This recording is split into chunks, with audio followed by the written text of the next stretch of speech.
Tanong lang po, may pagkakaiba po ba ang word religion sa kang church? Salamat sa sagot.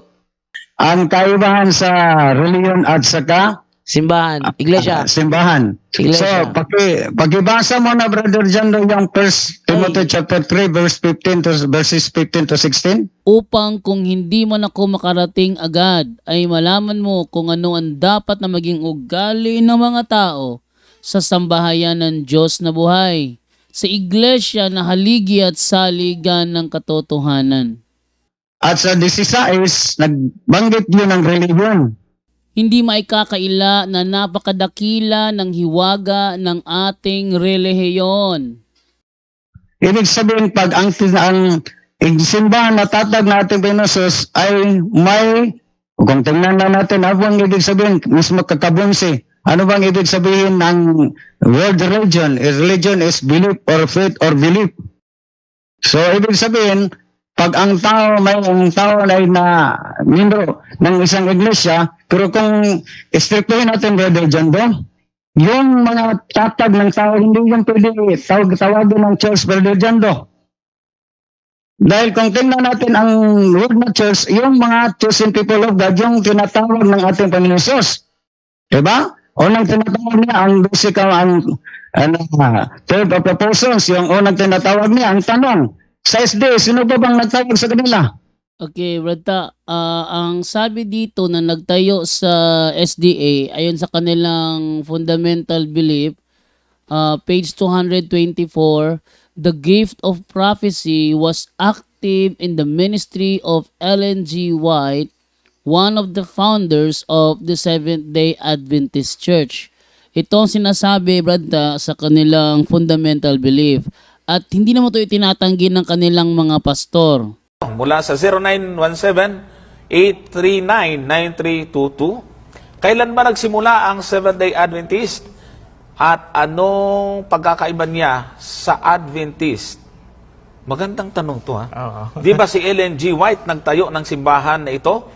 1863. So, unang-una, Brother Johnson. Doon sa una muna. Gusto kong unahin yung bandang huli kasi para makita natin yung kabuuan Sige, na sige. nasagutan. Ano ho? Okay.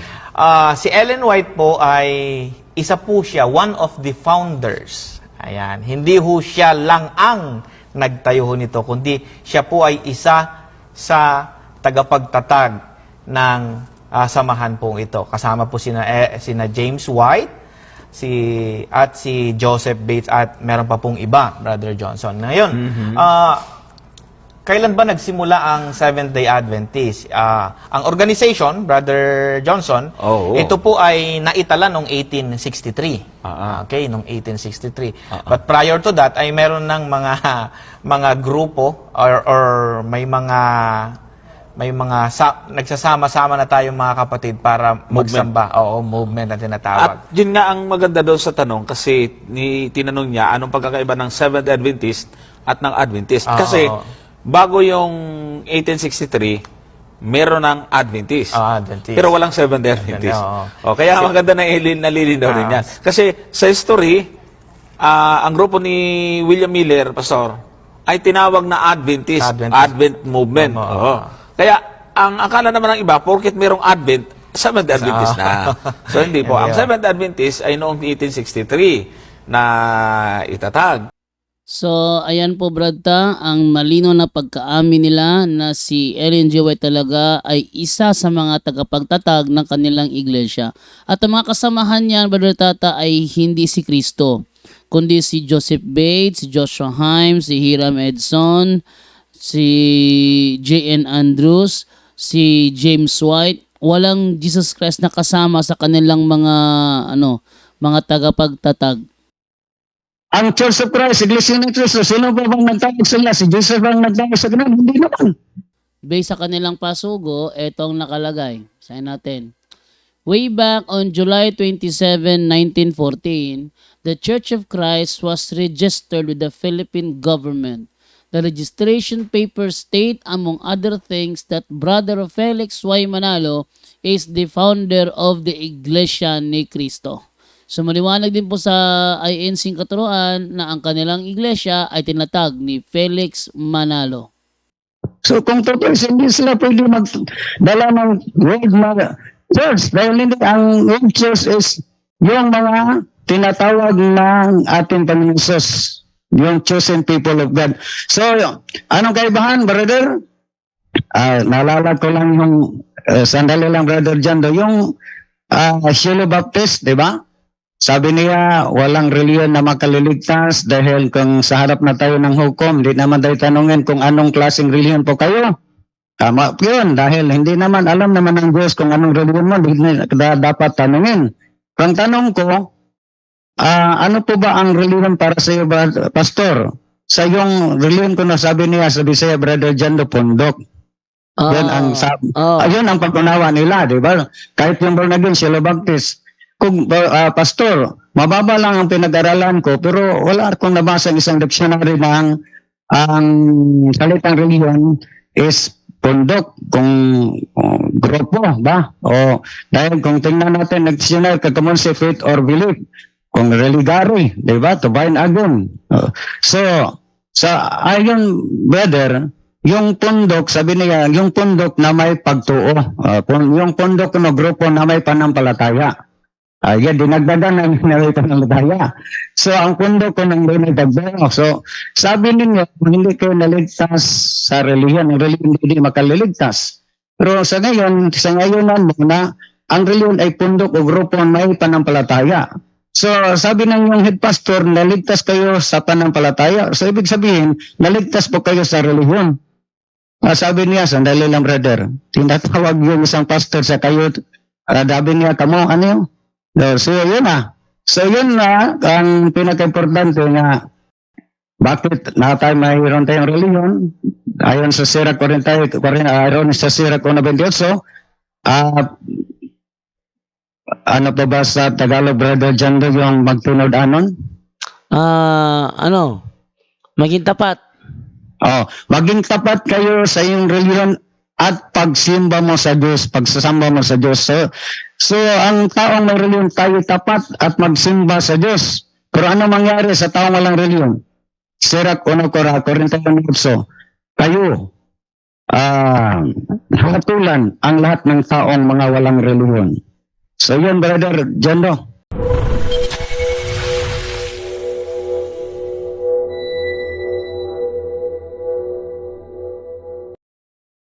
Tata, kung biblikal ang turo ninyo, sige nga, patunayan mo nga sa akin, sagutin mo ang katanungan ko, kung totoo na kayo ang tunay at ang iba ay relihiyon ay sulpot.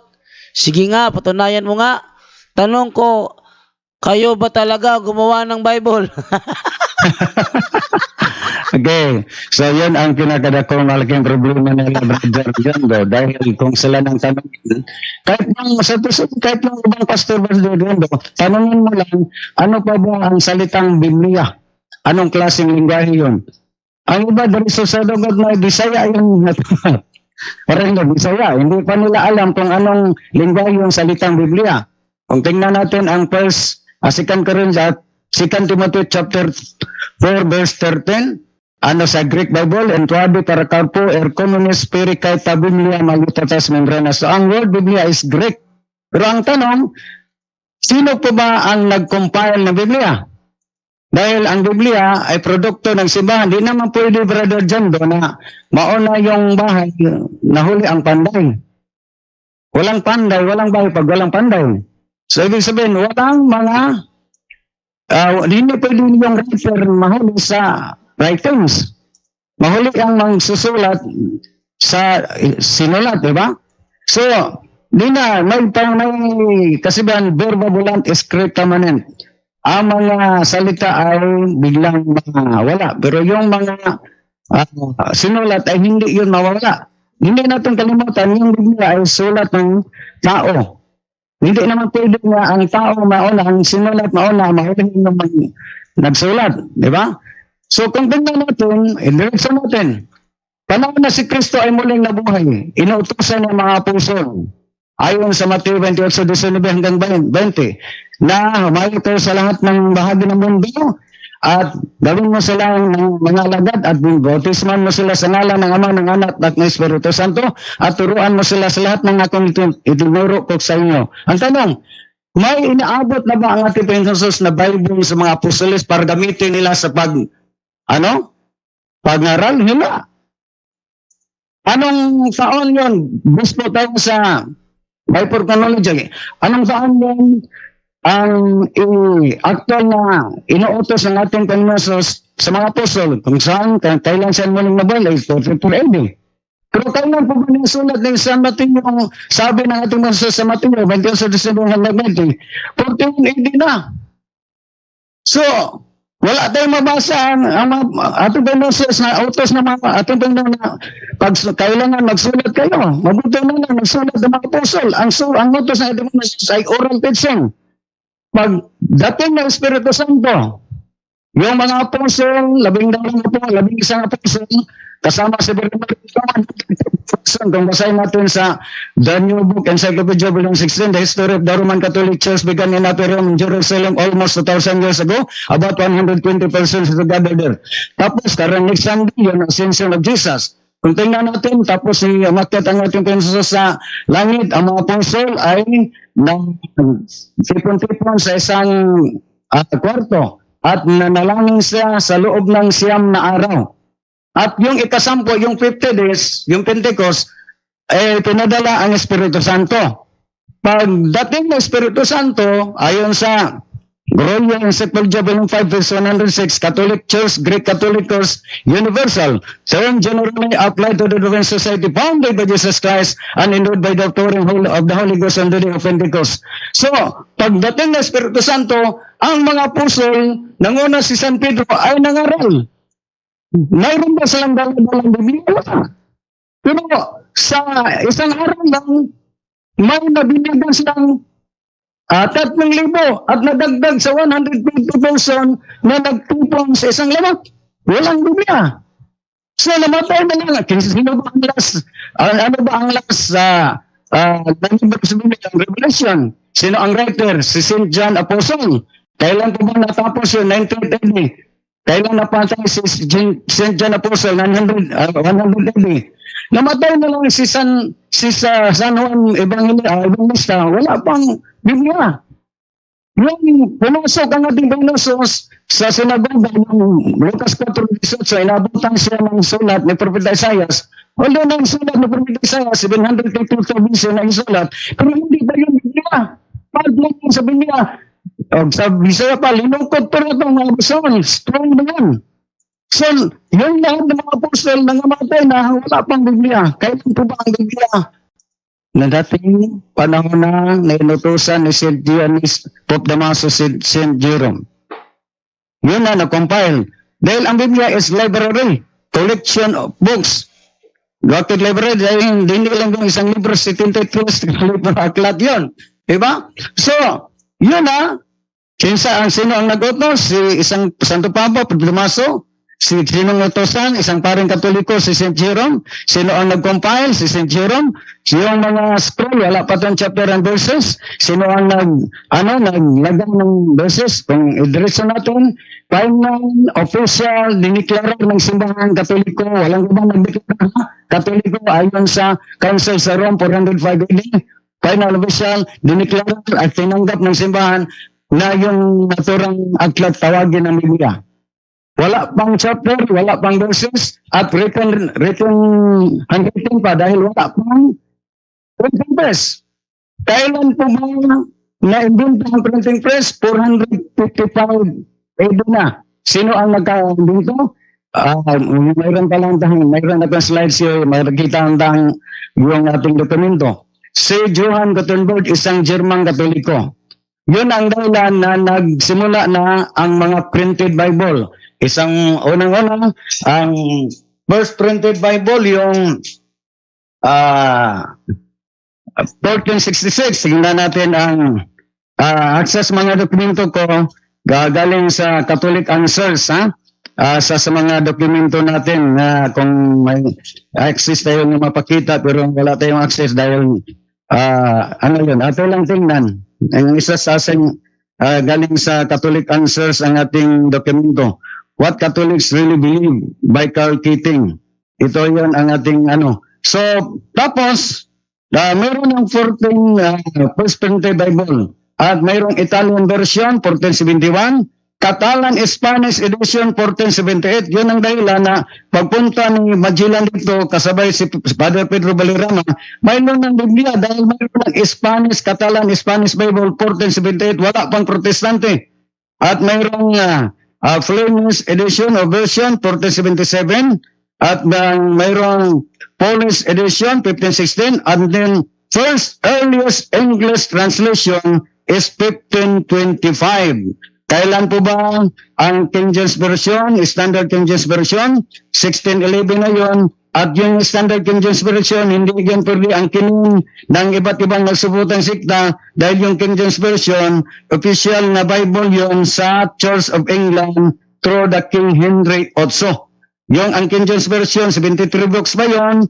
At mayroon pang apocryphal, pero tinanggal na 1827 sa British Foreign Bible Society. Pero ang tanong, bakit ang lahat ng mga Protestant version translation na Biblia walang name of stat of imprimatur? Kahit na yung Standard King James Version 1611 na King also sa Church of England, bakit walang imprimatur? Bakit walang name of stat? Dahil nangungopya lang sila. Wala silang karapatan na magpirma. Dahil nangungopya. Hindi naman pwede nga ang libro aklat ni Rizal Noli Mitanghiri aking kopyahan din, pirmahan ko, mabilang ko, preso ko, di ba?